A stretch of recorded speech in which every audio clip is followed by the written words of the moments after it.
Istilah rat race pertama kali dipopulerkan oleh Robert Kiyosaki.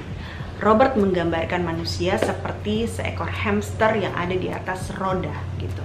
Ya, kerja, kemudian dapat gaji, bayar tagihan, beli keinginan ini itu, kalau nggak cukup nyicil, akhirnya kan jadi punya hutang, habis itu kerja lagi, begitu terus gitu ya. Manusia itu seperti seekor hamster yang lagi berlari di roda itu, terus lari, makin lama makin cepat, makin lama makin cepat. Tapi dia akhirnya makin lama makin kelelahan, tapi nggak berpindah tempat, di situ-situ aja gitu. Dia nggak bisa lepas dari siklus itu. Bukannya menikmati hidup, dia malah jadi stres. Banyak orang yang terjebak dalam siklus ini selama bertahun-tahun. Mereka berusaha sih untuk keluar dari siklus ini, tapi nggak pernah bisa. Karena mereka pikir masalah utamanya adalah gaji. Mereka bilang gaji mereka nggak cukup besar, kebutuhan mereka terlalu besar, susah lah begini, akhirnya mereka terlilit hutang terus. Pada saat mereka terlilit hutang, mereka jadi stres. Pada saat mereka stres, performa kerja mereka pun jadi turun. Pada saat performa kerja turun, ya otomatis perusahaan juga nggak bisa naikin gaji mereka gede-gede karena performa kerjanya nggak bagus juga. Akhirnya jadi kelilit terus di situ-situ aja siklusnya. Padahal masalah utamanya itu sebetulnya bukan gaji loh. Masalah utamanya keinginan kita yang terlalu banyak. Ada orang yang gajinya 50 juta tapi selalu habis. Ada orang yang gajinya 5 juta masih bisa nabung. Lalu gimana cara mengatasinya? Yang pertama, bedakan kebutuhan dan keinginan. Kebutuhan adalah segala sesuatu yang kamu perlukan untuk menjalani hidup. Kalau nggak ada barang itu, repot hidup kamu. Misalnya kacamata nih, kacamata itu kalau mata kamu minus ya kamu harus pakai kacamata gitu. Kalau nggak pakai kacamata kamu nggak bisa lihat dengan baik gitu kan. Jadi kamu harus beli kacamata dong gitu. Nah, kacamata satu aja cukup gak? Cukup. Misalnya, kalau saya kacamata dua, satu buat di rumah, satu buat di kantor biar nggak lupa. Itu masih ukurannya kebutuhan. Tapi kalau keperluan, kalau keinginan apa? Kalau keinginan tuh misalnya kacamata ada dua, satu di rumah, satu di kantor. Tapi mau beli juga kacamata ketiga, kacamata keempat, karena warnanya, frame-nya kan beda. Jadi kan kalau misalnya pakai baju ini bisa pakai celananya ini, bajunya ini, kacamata ini, matching dong gitu. Jadi belilah kacamata ketiga, keempat. Padahal itu bukan sesuatu yang kita perlukan. Itu cuman keinginan untuk bisa tampil. Jadi bedakan dulu dong antara kebutuhan sama keinginan.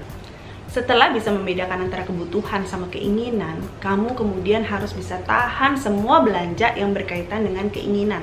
Seperti yang saya sudah sampaikan di video saya yang sebelum-sebelumnya nih, saya pernah ingetin, kalau mau beli sesuatu, tanya dulu, perlu nggak sih barang ini? Kalau nggak perlu, nggak usah beli. Kalau perlu, baru beli. Jadi pengeluaran kamu itu bisa dikontrol dengan baik. Pengeluaran kamu jadi lebih sedikit.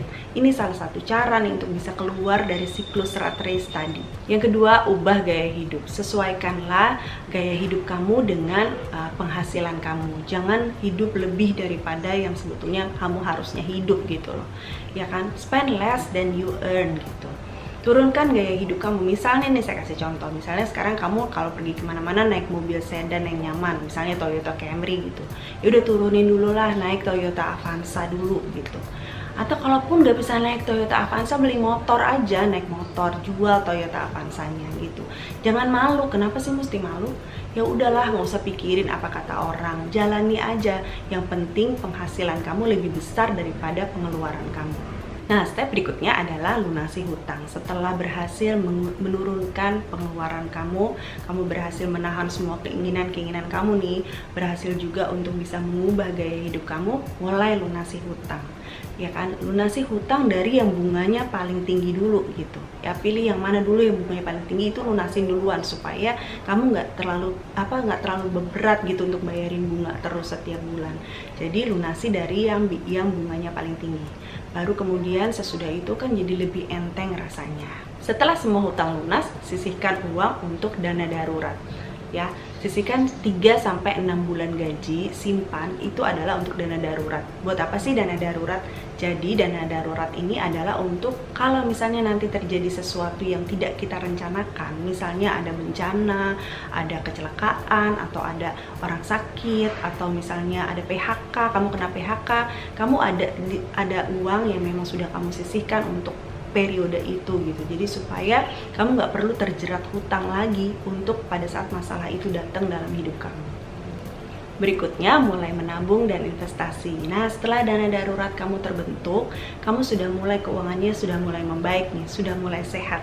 Karena itu kamu sudah bisa mulai menabung, bahkan melakukan investasi. Jadi pendapatan kamu pun jadi bertambah, bukan hanya dari gaji bulanan, tapi juga dari pendapatan pasif, dari dividen misalnya, atau dari capital gain yang kamu dapat gitu.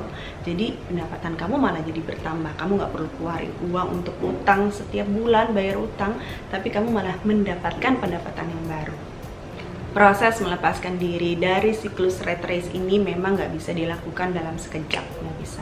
Harus ada proses yang kita lalui. Tapi semakin kita disiplin nih, menahan keinginan kita, menurunkan standar hidup kita gitu ya, ubah gaya hidup kita, itu kita semakin cepat untuk bisa sampai di financial freedom yang kita perlukan gitu. Waktu kita udah sampai di sana, hidup kita jadi lebih tenang, kita nggak dikejar-kejar utang lagi, kita jadi punya pendapatan lebih banyak, bahkan kita bisa mulai berbagi hidup kita buat orang lain. Ya, jadi usahakan sebisa mungkin. Ingat, masalah dalam siklus rat race ini bukan berapa besar gaji, tapi bagaimana kita menahan keinginan kita. Sebagai minimalis, kita belajar untuk hanya membawa pulang barang-barang yang kita perlukan aja, bukan barang-barang yang kita inginkan.